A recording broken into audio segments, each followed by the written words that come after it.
everyone, and welcome to No Offseason, presented by eBay. I'm Zena. I'm Sabreena Merchant. And I'm Ben Pickman.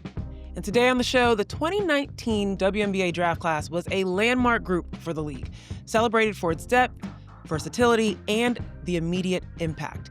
We're talking Jackie Young, Napheesa Collier, Marina Mabrey, Arike Ogunbowale, Ezi Magbegor, Sophie Cunningham. The names and the list go on and on.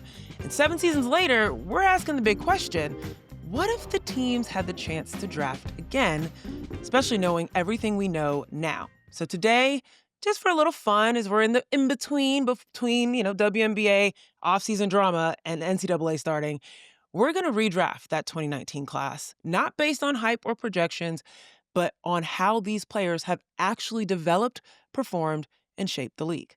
But first, let's catch up on all the current coaching developments in the WNBA.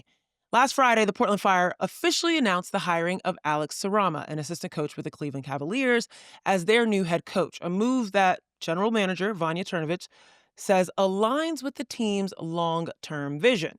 We talked about this a little bit last week when the whole LinkedIn debacle happened in regards to this announcement. But Sabreena, thinking about what Vanja said around the fact that Alex Sarama aligns with their vision, he's a player development coach, he's coined this new term of constraints-led approach. He's got this whole system that it's picking up like fire in the NBA, and now he's going to be in the WNBA, and there's already some WNBA players executing it. What kind of system do you think that Alex Sarama is going to bring to the Fire, and how might that shape their future? Yeah, I think the system, the CLA is not so much about the basketball they're going to play on the court. It's more from a developmental perspective and how you run practices and how you sort of develop in the absence of muscle memory and things like that. I think the word align is really important that Vanja used in the press release because, you think about a young coach who doesn't have head coaching experience at, the NBA level or the G League level, and certainly not the WNBA level. And presumably it's going to take some time for him to figure out that part of the job. Like, he's obviously very well renowned for his player development, bona fides. Like, the Cleveland Cavaliers swear by him, and they were, the number 1 record in the East last year of the NBA. And Darius Garland's talking about how he had so much fun in the practice with like the pool noodles that Alex Sarama is like smacking him with during drills and stuff. And all that's great, but it's a very different job stepping over from development to running the whole program. And Portland Fire are an expansion team, and, we see what happened with Golden State in their first expansion season, but that's not the norm, right? It usually takes some time for teams to get their footing.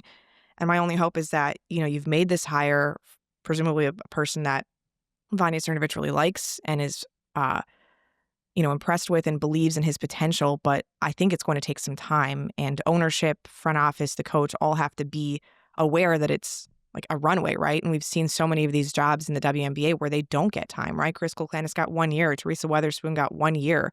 I just hope that everyone is very clear-eyed about what the situation could be and not expecting the moon right away, because he's stepping into a very, very different role than he has been in previous stops in his basketball career.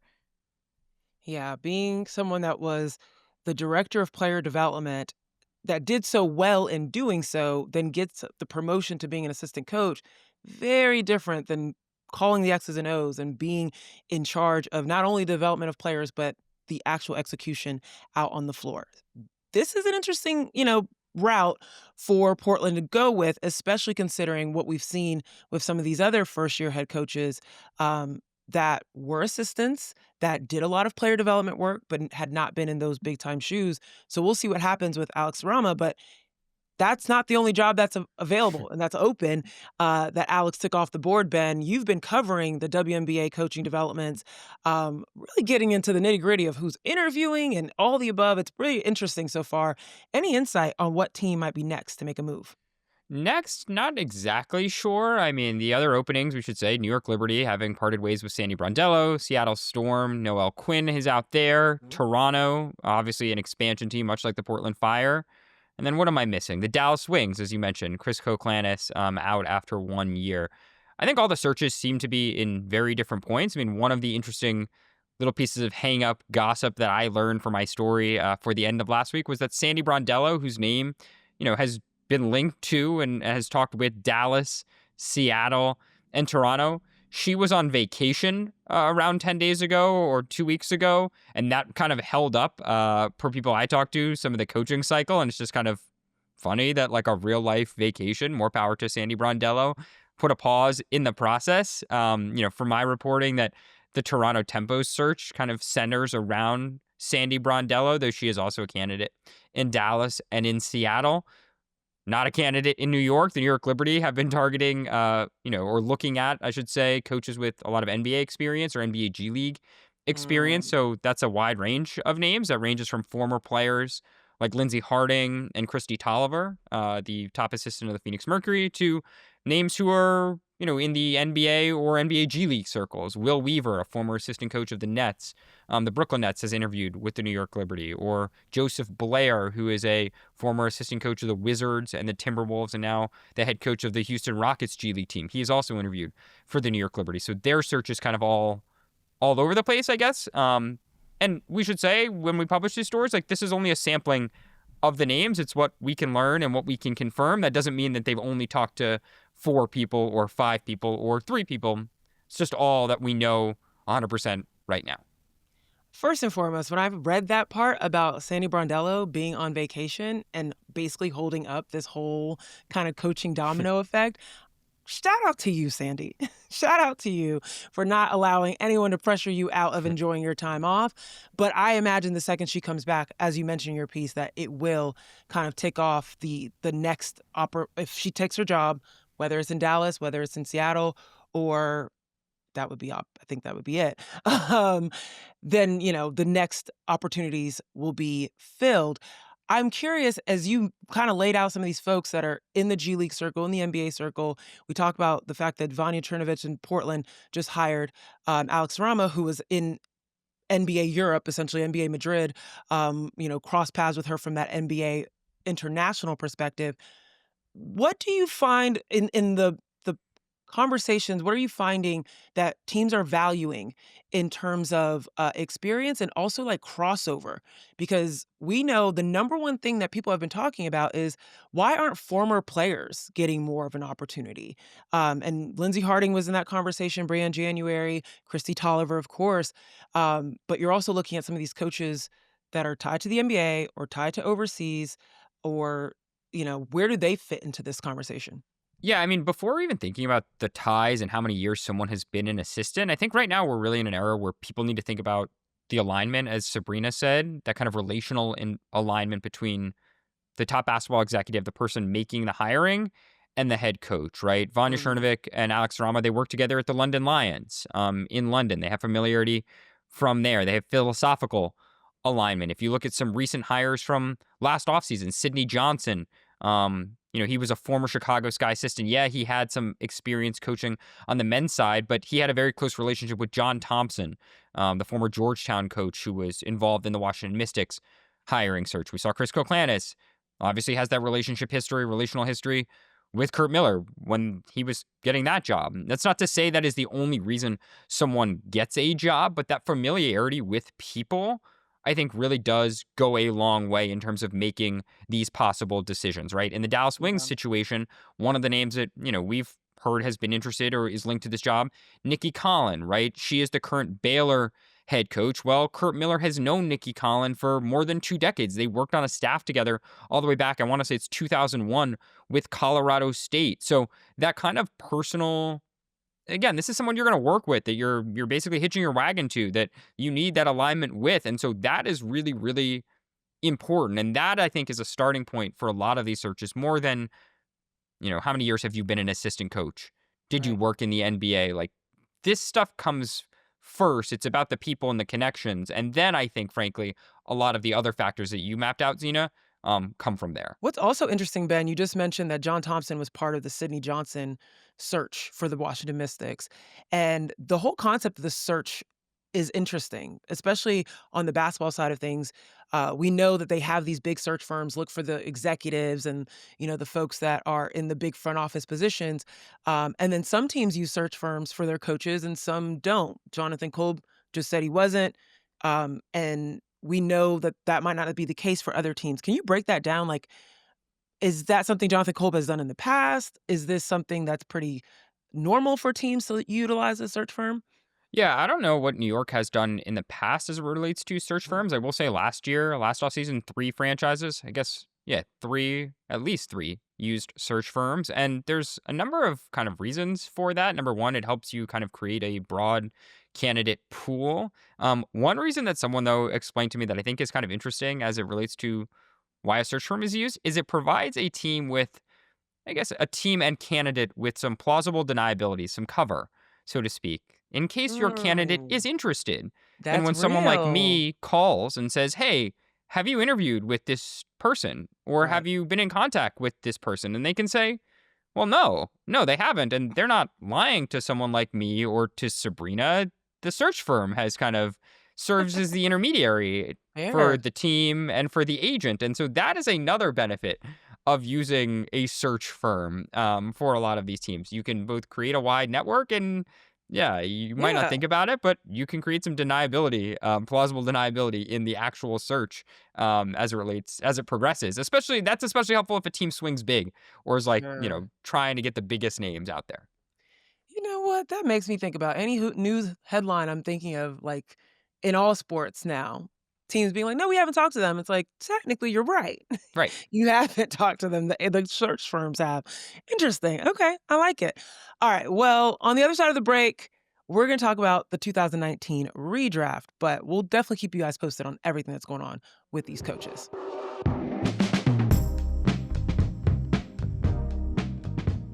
All right. So the 2019 WNBA draft class was stacked. Plain and simple. When you look across the group, this is kind of like the class before the 2024 class, right? They were loaded with game changers, defensive disruptors, high IQ ballers, players that have gone on to make a name for themselves in today's WNBA. We have stars like Jackie Young, Arike Gumbawale, Napheesa Collier because of the 2019 class. And they also revealed some hidden gems as well that have carved out some good careers in the WNBA as well. So this class wasn't just about talent. It kind of represented the turning point, at least in my eyes, the turning point before the big boom, right? We kind of look at 2024 as this big advancement in terms of the big personalities as well as talents that came into the league in the Caitlin Clark, Angel Reese, Cam Brink, Rakia Jackson era. But before that class came in, it was this one. This was the class that had made history in the ways that people were viewing them, the ways that people were tied onto their storylines, the competitions between schools. Like this was a huge, huge class. So before we get to redrafting, I want to talk big picture about this class and how they shaped the league today, how their entrance into the WNBA changed how the CBA was negotiated, how player performance, team dynamics, and just the broader WNBA landscape overall changed. Sabreena, I always that's how I characterize it is this class was the class that really was the vessel to ask for more because the older players were able to say, look at who we're bringing in, look at how good we are, and look how good we're going to be. How would you characterize it and what this class has done for the league? Well, there's a few ways. I think one of the things that's interesting about this draft class is it comes out of a really dramatic time for college basketball. In 2018 and 2019, you're in this post Brianna Stewart UConn phase where there's actually competition at the top of college basketball again. And we had these really, really exciting Final Fours in 2018 and Mhm. 2019. You think about all the Notre Dame game winners, Arike Gumbawale game winners in 2018 when they win the national title. And then in 2019, I think there are three games in the Final Four were collectively decided by 7 points. It was just a really, really intense set of games, and it provided this boost of popularity in college basketball. And the draft class was really able to build off of that. We saw a big, it's hard to say big boom considering the numbers that we see now in the WNBA, but it provided this, upward surge in terms of excitement in the WNBA because Huh? this was one of the first classes in recent memory that was able to take that fandom from college and translate it into the WNBA. And we started to see a little bit of a surge before the pandemic. And you talk about, this class being able to ask for more. I think all the time about the the long departed Tea with A and Fee podcast, and like they had an episode with Arika Gumbawale on it, and Napheesa Collier was on it, and they were talking about how like after the new CBA, all these salaries went up, and they were still the lowest paid players in the WNBA, and all of these difficulties they were having with the advent of prioritization, and just it was the first class that like felt that they could actually sort of modernize the experience of being a WNBA player. Like they had the capacity and like the wherewithal and the popularity and just the ability to do that. And I think it all starts with just like what they were able to accomplish in college and that popularity that they created for the NCAA tournament that just kept flowing into the WNBA.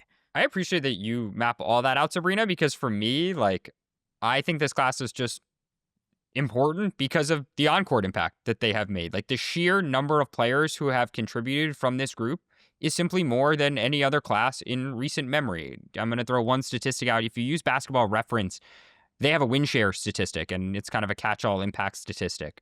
There are 10 players so far from the 2019 class who so far in their careers have win shares. Their total win share is more than 10. If you look at it, that is the most in the last 20 years. Only 2008 also had 10. And if you look at some of the drafts in recent memory, 2016 has just 4 players with win share totals over 10. 2017, 5. 2018, 5. 2022 had 2. 2021 has 0 currently. Some of these more recent classes, we're going to have to see. Obviously, we're going to let these players develop. But what is so impressive about the 2019 draft is, so often we think of WNBA drafts as just first round concentrations of talent. And if you go outside the first 5 or 6 picks, it's like, who knows what you're getting. You could really get a contributing player 15, 16, 17, 19, the second to last pick in the 3rd round of this year's draft, in this 2019 draft. Lee Yaroo, we'll bring her up. Like, she's contributing. We also have players who made an impact early and maybe are not making as much of an impact now. We also have kind of late bloomers, so to speak, players who did not make much of an impact in their first couple seasons and now are playing huge roles. Like, that's why, to me, this class is so interesting, and we really do see the impact of it pretty much on all the competitive teams around the WNBA today. And there's your proof of just how balanced this class was in terms of their impact both on and off the court. And that's why it feels like they were the first coming of what we're seeing today in personality, in brand, but then also in sheer basketball talent. Okay, so let's get to our redraft. The way we're going to do this is we're going to go position by position in the first round only, okay? And we're going to say who actually got picked at that position. And then we did a random order draft generator. Ben is going to go first. Sabreena's going to go second. I will go third. And we're basically going to just snake draft through number 1, number 2, number 3, number 4. And we'll see how this actually ends up going. Ben, are you ready? I don't know what your percentages were, but you ended up with the first pick in the 2019 draft. And the actual first pick in the 2019 draft was Jackie Young out of Notre Dame. And she went to the Las Vegas Aces. Ben, who are you drafting at number 1? Yeah, so really the first and second pick in our redraft, I think, is the first interesting question that I think we all encountered, because they're 2 names that I think have separated themselves as a tier among all others. That is Jackie Young, as you mentioned, and Napheesa Collier, who goes number 6 in the actual exercise to the Minnesota Lynx, which was a questionable pick at the time, I think, in the eyes of a lot of people, and obviously has not aged very well considering how good of a career Fee has had. Jackie Young, like, a fascinating career because she really did start slow. She joked about it. I don't know. Would you call it a joke, Sabreena, at the finals, or just reflected on it when she took a shot at Bill Laimbeer having her play point guard? What word would you use? I didn't think she took a shot at Bill Laimbeer for having her play point guard. I mean, I thought that was a very useful experience for her, having to go through that, just becoming the ball handler that she is now and, the shot creator that she is. I thought the only, joke that she was taking was when Asia Wilson asked if she got any, Rookie of the Year votes. And she's like, no, not even close. Not even close. And we should say that is all because Jackie Young is kind of a late bloomer of sorts in this category, because it really was, her career has escalated exponentially since Becky Hammon took over as the coach of the Las Vegas Aces. All of which is to say, a long preamble, Jackie Young a very good argument can be made for her to be first in this exercise, but I am going to go with Napheesa Collier, who, That to makes sense. me, has proven that she can be the best player on a championship level team to come within seconds of winning a championship. She has been, one of the best defensive players in the league, has an unguardable shot, and in an era right now in the WNBA where having a elite front court player to build around is seemingly like as important as any position around, and we've talked about that over the summer. I give her the slightest of slight edges, but if you want to make the Jackie Young case, Sabreena, I guess you're picking second. I think you're smiling because you're pretty happy here.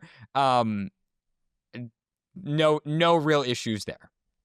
What's Okay. interesting about Napheesa Collier is you mentioned she goes sixth in the actual iteration of the 2019 draft. And I think that just represents such an interesting vantage of how the league has evolved since then, because she was sort of considered a tweener, like a 3-4, not really sure what position she played, kind of in between, even though she was massively productive at UConn.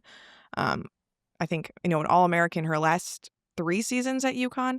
And to go from that to sixth in the draft behind some players who we'll get to them, like, it's a little confusing that she ended up being selected behind these players. It was because I think there was just a confusion of like what she was going to play. And we've seen this evolution of the W where your 4 and 5 are no longer just like strict back to the basket bigs. There's a lot more skill involved with the 4 position. There's a lot more versatility involved there, right? Like, you can play on the perimeter. You can, do a lot of things at that position that we've talked about, in our Power 4 conversation from earlier this summer. But there wasn't that imagination, I think, of what Napheesa Collier could be in that role. It was like, oh, she's going to have to be a small forward because she's too small to play the power forward, because she comes into the WNBA at 6'2". And that's just not where the league is anymore, right? Like, to have all of that skill as an asset at that position, it's not like a hindrance. And it just gives you a little lens as to like how different the league looked in 2019 versus how it looks, 2025 looking back at that draft. Okay. But I'm again, all of that preamble to our second pick I was gonna say, here. what's your pick? Yeah. So the second pick was made by the New York Liberty in 2019. They end up taking 80 Durr out of Louisville, and their career ultimately is unfortunately affected by long COVID, and it just doesn't really go the way that anybody thought it was going to go.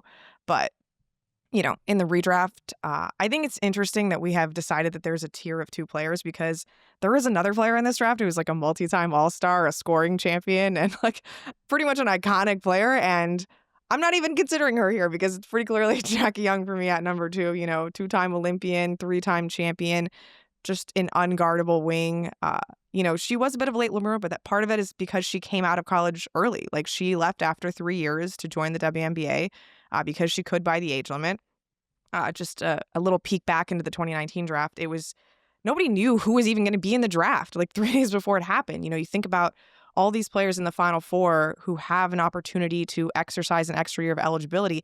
Jackie Young chooses not to, right? She goes into the draft. Another player in her position, Sabreena Ionescu, chooses to go back to school, right? So we could have been looking at a situation where Sabreena Ionescu gets drafted by the Aces and Jackie Young gets drafted by the New York Liberty. And how does that change the last 5 years of the WNBA, right? Just having those players on opposite coasts versus, the parts of the rivalry that they ended up assuming. So as it happens, Jackie Young is the one who's eligible for this draft, and I think is a pretty solid choice for New York at number 2 here. Okay. So we've got Ben going Fee, Jackie Young at number 2 for New York Liberty. Sabreena, you kind of did my preamble very easily for me. Interestingly enough, Arika Ngubawale for the Indiana Fever. I mean, we know the production that she had in college at Notre Dame, her ability to hit those shots. Also, the close in proximity to Indiana, not necessarily through, Notre Dame, but like not too far off. I think the Midwest would have appreciated keeping their star there. But yeah, I think Arika Ngubawale is somebody that you can absolutely build a team around. And I think that she would have been a great fit at number 3 instead of Tierra McCowan, even though, and I know people are going to be like, really?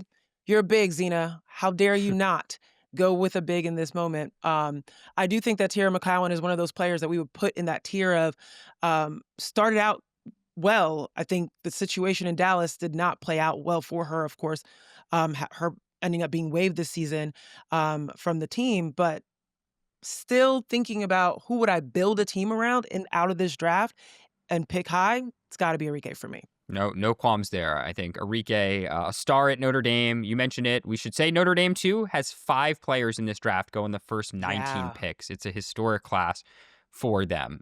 Zena, I think you're back up, too, at number 4. Oh, yeah. Okay. So at number 4, okay. This time, I do think I'm going to get a big, but I'm not going to get the big that was at 4 originally. That was Katie Lou Samuelson out of UConn. And she's kind of a wing big, played alongside Napheesa Collier in those monumental games in the 2018-2019 NCAA finals. And someone that was just very versatile. And we've known that Katie Lou Samuelson, she's experienced some injuries throughout throughout her career. That's not to say that her production has not been good. We just haven't seen enough out of her.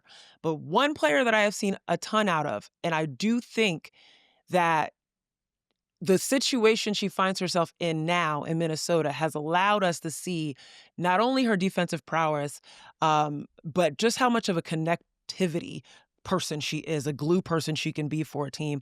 So at number 4, I'm going with Alana Smith out of Stanford. And I'm picking her there for the Chicago Sky. No, Alana Smith originally was taken at number 8 by Phoenix in this draft, so she goes 4 spots earlier in our redraft. I love the fact that she ends up in Chicago, which, we think about her time in Minnesota. Chicago is really the place where she rediscovered her WNBA career under James Wade in 2023. Yep. Again, another, a modern way of looking at this draft, right? Like, in 2019, you wanted the 6'7" big who was going to, dominate the paint. Now you want the mobile 6'4" big who can kind of take threes, spread the floor, and also defend every position, right? It's just a different way of looking at the game now than it was back when this draft happened. It's just interesting. Alana Smith is the trajectory of her career is fascinating to me because I will always think back to the 2021 finals. That was the first finals that I covered in person. And, you cover these finals and you can talk to anyone you want at any time. And almost no one throughout the series was talking to Alana Smith because she was basically the end of the bench on the Phoenix Mercury. And I just remember a conversation I had with her then, not about how she was playing because she was not playing, but in the course of reporting out a story on the Phoenix Mercury and what made them gel and how they became so connected, I learned that Sandy Brondello threw this big July 4th party at her house that weekend, and Alana Smith beat Diana Taurasi in beer pong. And I went up to Alana Smith and I was like, what was it like to beat Diana Taurasi in beer pong? And we talked about beer pong for probably 5 minutes and going up against Taurasi. And it was this unbelievable, little story. But that's a window as to where Alana Smith was at that time in her career. Flash forward, obviously, she's one of the best defensive players in the league, an on-court bloomer. And you want one more crazy stat about Alana Smith that I learned in the course of this? She has averaged exactly 26 and a half minutes for exactly the last 3 seasons. Wow. Pretty That is random. weird, but pretty random. But I like Alana Smith as this pick here. Solid choice, Thank you. I appreciate that. Now we got up, Sabreena, we're at number 5, who originally was Arike Gumbawale to the Dallas Wings. Exactly. I don't think a lot of us are giving much consideration to the teams that are drafting in these situations. There's some fun coincidences, but when you have a top 5 pick, I don't really think you need to draft for fit. You just want to draft the best player available. And this is interesting because we have, a player left on this board who's been an all-star. We have some really high quality role players. I'm not even considering the 3 players who were in the top 5 that I didn't that we ended up drafting over because there's just so many players later in this draft who are significantly more interesting to me. But let's see. I think at number 5, I would take the last all-star on this board. I would take Ezi Magbagor for number 5 for the Dallas Wings. Oh, that's nice. I was between the 2 of them, Alana and Ezi, because of exactly what you mentioned. Both of them, defensive powerhouses, hold down the anchor, and also can shoot the outside 3.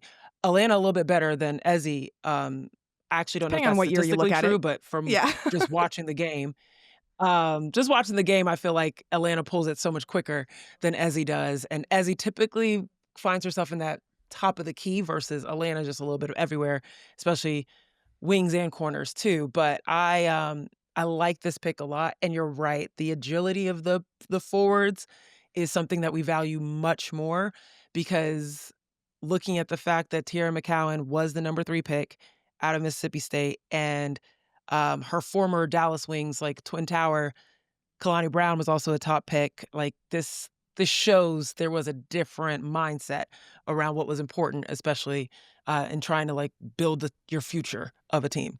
Yeah, and also just like you're drafting Ezzy Magbagor at this age. She was 19 years old when she was drafted. She's still only 26 years old, so it just gives you a little bit of a longer runway when you're thinking about the future of your franchise. Good pick, Sabreena. Now things Yeah, I think get really hard. Now this is where the exercise takes a turn and it becomes a matter of there are a lot of players that I think we could see go in a number of different places. It ranges from, I mean, should I throw out some of the names? Do we want to hear some of the role players, or should I just pull one out and you can react Just pull in a one out. We don't surprise want to give manner? away Pull all one the out. players who are Pull one available. out. I'm going to go with another Notre Dame player. Sabreena, any guesses on which Notre Dame player I'm going to Well, pull there's out? 3 left, so There's 3 left. I think wanna I take- know. Yeah, My take guess a guess. is, Zena. a Who am I going guard? to pull? I think it's Marina. I'm going to go way off the board then. Give me Jess Shepard. oh man, these- wow. what a pick. Okay. Give me Jess Shepard, who, compared to other players in this draft class, she has played only 5 WNBA seasons. Right. She sat out some because of international commitments. But of players in this class, she has the 5th highest win shares per 40 minutes. And basically, what that tells me is that when Jess Shepard plays and when she gets run, she is really, really good. And we have seen that in spurts in Minnesota. She doesn't have the resume lines as Marina Mabry, as Sophie Cunningham, as Bree Turner, even as I guess Tierra McCowan has some, a statistical case for this as well. But like, I don't know. There's something about, can I get Jess Shepard some opportunity? If she played starter level minutes, I think she could be an even more impactful WNBA player than she is right now. So in that regard, I am kind of banking on potential here too. We haven't seen it as much. She might not be as high profile, but yeah, that's who I'm taking at number 6. Again, funny I that like the this Minnesota pick. Lynx still end up with Jess Shepard because this was their original pick for Napheesa Yeah. Collier back in 2019. I do really like this pick. I think Jess Shepard has worked her way into my heart as a versatile big. She has some of the best footwork I have seen in terms of just like positioning yourself outside of. I look at like someone like Angel Reese and the way that she consistently finds herself under the basket position and in front of people boxing out. Like Jess Shepard, that low block weak side corner or weak side is just like it's lethal for her. And she has found a way. I think people that probably didn't know her game because she had some years out of the league, like did not know that she's capable of putting the ball on the deck and close to the basket and maneuvering around folks really, really well. Would you guys say that she had that at Notre Dame, or is that something that you feel like she's developed throughout the league, her time in the league? Well, I mean, part of the reason that she's missed time in the WNBA was because of injuries. And, Right. that's also something that happened at Notre Dame. But, she's actually a transfer. She didn't even spend her entire college career at Notre Dame. She started at Nebraska. But, Yep. I mean, she was an All-American. Like, she had the sort of really good paint game. She averaged, like, I think 17 points her senior season at Notre Dame. So I think the potential has always been there for her. The fact that she went in the second round of this draft originally just shows you how deep of a class it was then and still Yeah. remains. Yep, Yeah. exactly. I'm going to go, because we're snaking. I guess I have the number 7 pick, and I'm going to take another player from Notre Dame. We now have 2 players left in the top 19 guessing game. I'm going to take Marina Mabry with the 7th pick here. And Marina Mabry, another one of these players who her career has really blossomed over the last, 5 or 6 seasons. She's now averaging consistently 14 points per game. She's proven to be a high octane scorer. Yes, efficiency remains kind of a question, but teams, are trying to build offenses in part around Marina Mabry as a, lead, second, third option. And she's proven that she can score at a very high level. I'm okay with this pick. Yes, she hasn't made an all-star team. Yeah, there are some other names you can probably kind of look at, but we'll go with Marina and her development. Sabreena, I know you were around her We should say Marina Mabrey 19th too, to the Los Angeles Sparks, right? That was where she started. And you were around her rookie season and as her career got going. Like, what do you remember about young Marina? Well, I just love that, again, Ben has picked a player who was drafted in the second round by the same team because number 7 was Kalani Brown to the Sparks originally, Good and work there. Marina was their second round pick. Probably would have been fine as their first round pick, honestly, considering how their careers have gone. Can't say the same for Jess Shepard and Napheesa Collier. But yeah, Marina was just so, I don't want to say overwhelmed, but like thought everything very quickly in her rookie year. I remember one of the funniest things is like she didn't even know who Derek Fisher was when she first got drafted, and like just was like, oh, this guy calling me like from the coach that I was the coach of the team that I was drafted to, and her mom's like, he played next to Kobe, like you should know who this guy is. Yeah, right. You should know who he is for sure. Right. What? That's and considering crazy. Marina maybe like eventually develops his relationship with Kobe and like makes the spend some time at the Mamba Academy, it's very funny that she didn't know who he was at first, but just sort of like a That's chicken with her hilarious. head cut off. Just like every time she would get the ball in the half court, because this is like a pretty stacked Sparks team. You're talking about Chelsea Gray, Neko Gumake, Elena Beard, Candace Parker. Like there was a lot of talent on the court at any given time, and so if she was ever like even got the ball in the half court, she would just chuck it up right away. Like she just did not make decisions very well at the start of her career, and so that was always a learning experience for her, just trying to slow the game down. And I think it's so interesting that you see her going from that position where she's surrounded by some of the very best players who have ever played this game. And she goes to Connecticut, that is such a young team, and she gets to mentor the likes of Layla Lacan and Sanaya Rivers and Denisa Morrow, and like taking these experiences that she had with the best vets possible, and now having to learn how to like make things easier for her young teammates. It's just such a fun transition to see Marina Mabrey have, considering where she started her WNBA career. That's cool perspective. I did not know. Yeah. I don't think I realized she was on that stacked of a team. Yeah, that was a very good Sparks team. Very good Sparks team. Wouldn't know it from their playoff performance, but yeah, very good Sparks team. Okay. Number 8, this fair. is a pick by the Phoenix Mercury, was originally Alana Smith in real time, and has been noted they didn't get a lot out of Alana in Phoenix. I'm going to continue a little bit of a trend here. I'm going to take who the Phoenix Mercury took in the second round with their first round pick and go with Sophie Cunningham. Think another sort of versatile combo forward type of player, pretty tough, can make threes.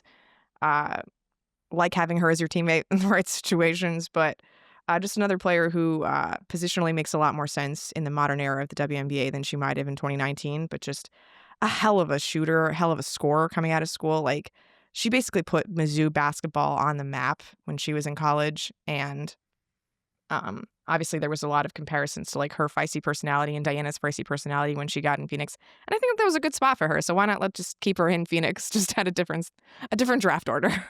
I like it. That's tough. I was gonna go with Sophie next for me, so now I'm trying to rethink this here.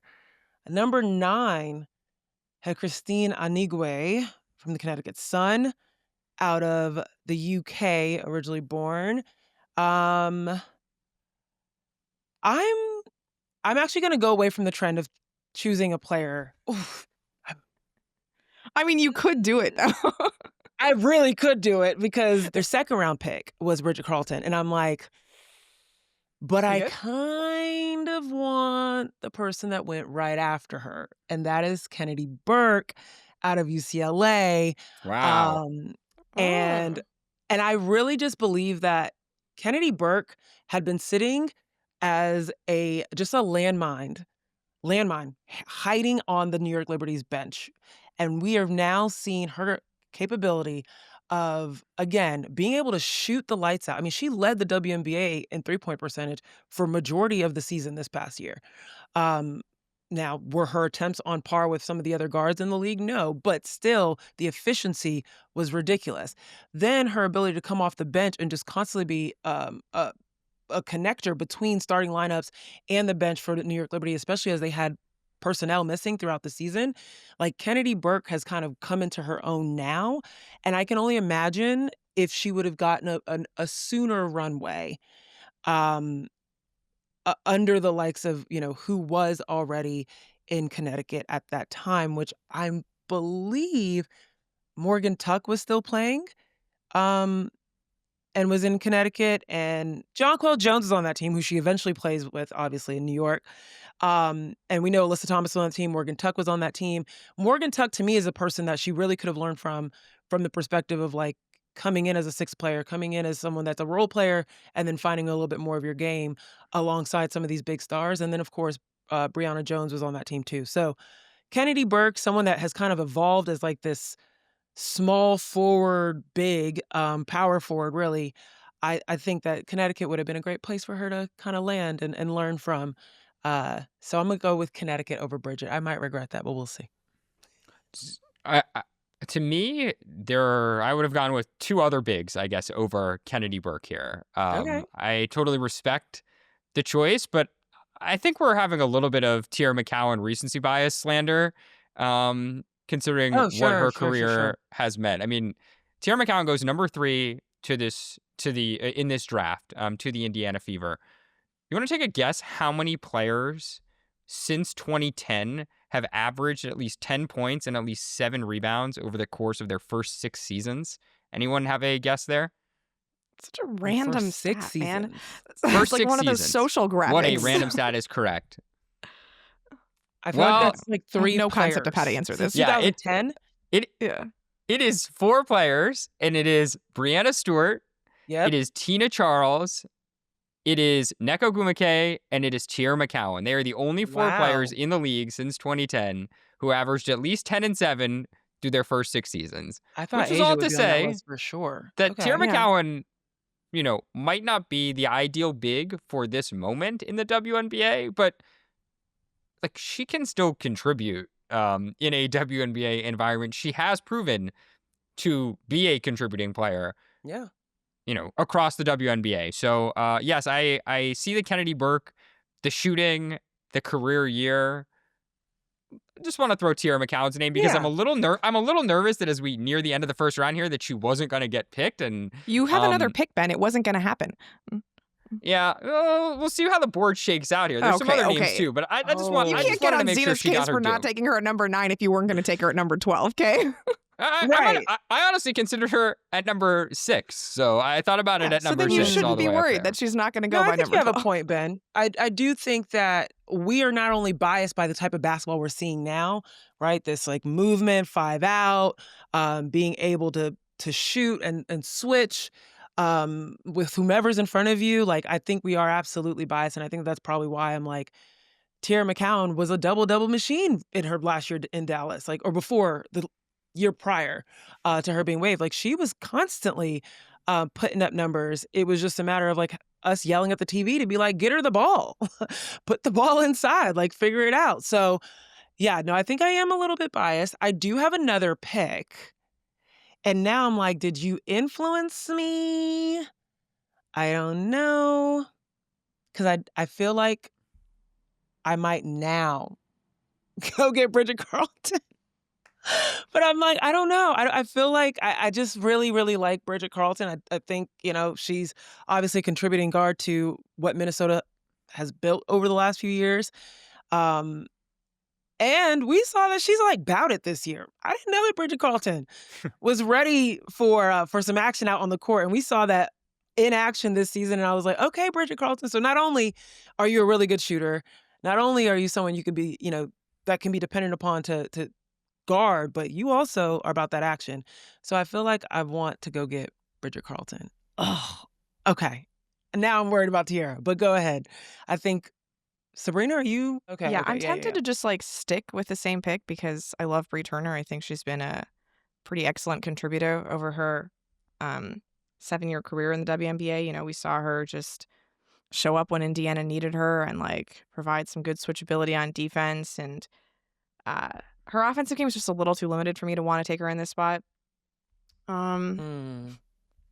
There's a player that is really interesting to me, but unfortunately has never played a WNBA minute. So it's hard for me to say in hindsight that as talented as she is, that I would want her, considering I would basically be signing up for 7 years of no WNBA production, which is not what I'm interested in. So let's see. We've already talked about Lee Rue. Yeah, I've never really been a 6'7" center type of person. So we'll just take Napheesa Collier. Love a good guard who can play the 1 or the 2. can defend, can shoot three. It's interesting. I was going back to the pre-draft conversation around Napheesa Collier, and it was like, can she find a spot? Like, does she do any one thing well enough to find a spot? And now it's like, well, you can put her on the court for the closing minutes of WNBA Finals game, and things seem to work out. So, yeah, let's Fair. take Napheesa Collier here.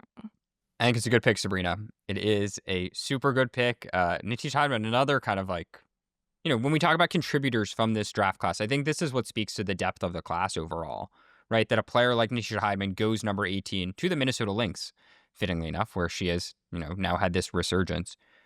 Still a find, still a contributor, still an impactful player in the WNBA playing meaningful minutes. It's rare that you find someone like that in the second round. So, yeah, Sabreena, I have no qualms here. You mentioned, though, Sabreena, some of the names that now I could go with. So I guess Teaira McCowan, I think I have to make her the selection, but it is crazy that Brianna Turner has fallen, and we should say the 12th pick was Ezi Magbagor to the Seattle Storm. What a value that turned out to be, Ezi still being just 26 years old. One of the best players in this draft class, as evidenced by a redraft. Bree Turner, though, I just want to spend one more moment on her. She was the other fifth member of the Notre Dame group that we have not talked about. Bree Turner, prior to this season, was the only player in this draft class who had made 2 all-defensive first teams.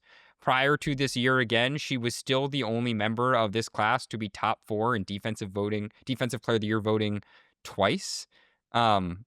She was really, really good with the Phoenix Mercury in her first 2-3 seasons. That was when she kind of had her defensive high marks. We've seen her kind of production drop off, but I think she proved in Indiana she can still be a contributing role player. All that being said, I made the strong case for Teaira McCowan. So with all due respect to Brianna Turner, to Lee Yaroo, I think we need to acknowledge Han Shu. This was the first draft class since 1997. Well, we should say that this was the first draft class since 1997 that a Chinese player had been taken, and Han is still just 26 years old. Han goes 14 to the New York Liberty. People will always remember the 2022 season. She averages 8.5 points per game for the New York Liberty. Showed some real potential. We haven't really seen her make a WNBA impact since, but Han Shu, Lee Yaroo, end of this third round. Sabreena, who are the other names that we are omitting from this draft? I mean, Kalani Brown we've talked about. Yeah. Had a nice little stint at the end of the finals there for Phoenix. Had some spot minutes for the Mercury this year. She was part of the Twin Towers that Zena mentioned in Dallas back a couple of years ago. I think we've hit the other names, right? Like, there's some good players coming out of college who never really panned out, like Chloe Jackson, who was the most outstanding player at the 2019 Final Four, but never really hit in the WNBA. Zena mentioned Maria Conde, Katie Lou Samuelson, I think. Oh my God, Katie Lou Samuelson, right? Who's still in the league. Yeah. Unfortunately had to sit out this past year with the ACL. All of which is to say, this was a really, really good draft. And to get Teaira McCowan at number 12 for me, totally fine with it. If I get a wraparound then, which we don't because we're only doing the first round, I would have taken Bree Turner as well. But honestly, just a great draft, the 2019 draft. I'm looking at 2019, and it's so true of just how much star power was just, I don't want to call it like forced into this class, but I was just talking to a friend of mine about this the 2019 class, talking about this podcast that we were preparing for, and explained to them, like, you can go through, particularly after COVID, I would say, the 2020 year, like there was a little bit of a drop off in terms of whether the talent was there or not. The notoriety, the fame, the storylines dropped off a little bit after COVID. And that's why you feel as if there was just like this really big high point in 2019 and all this momentum that Sabreena laid out, to start this conversation. And then it kind of died. And it was just like a few names one by one in each class. Of course, Leah Boston and Ryan Howard, and you're starting to see them. But the kind of peripheral names are now popping in their third and fourth year. And you're hearing people that are casual fans be like, where'd that player come from? Or where'd this third or fourth year player come from? And it's because there was kind of this lull period. that didn't really pick up again until, I would say, the 24 class, where it's not just the number one pick that we know their name. It's all of these others underneath. But this was really fun. And the fact that it was so hard all the way through the first round, like, just gives you an idea. Yeah. Should we give people a brief recap just of our teams? Okay, yeah. Ben, what were your 4 names again? My 4 names again, Zena, were Napheesa Collier, were Jess Shepard, Marina Mabry, and Tierra McCowan. Okay, cool. Yep. Sabreena?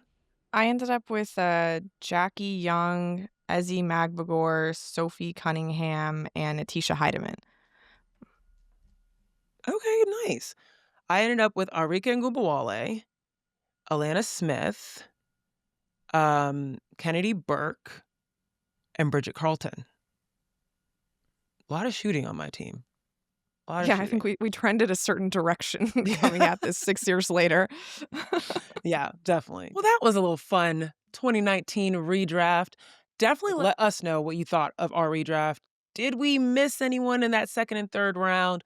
We want to hear what your thoughts are. And also, is there another class we should be redrafting? Let us know.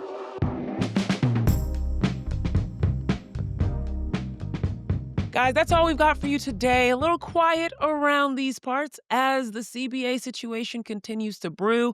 We'll continue to monitor those discussions and let you guys know if we have any updates as they develop. But remember, in the meanwhile, wherever you're listening, follow our show so you don't miss those updates. And if you're watching on YouTube, please subscribe. Let us know what you think about us. Tell your friends to check us out. And while you're at it, give us that rating, drop us that comment. We want to hear from you guys. And of course, head on over to our partner, the Yahoo Sports Hub, for more content at sports.yahoo.com/womensports. On behalf of The Athletic, Sabreena Merchant, Ben Pickman, I'm Zena Cada, thanking you for listening, and we'll see you next time. Thanks for tuning in to No Off Season. To hear more, be sure to like and subscribe. We drop new episodes every Tuesday and Friday.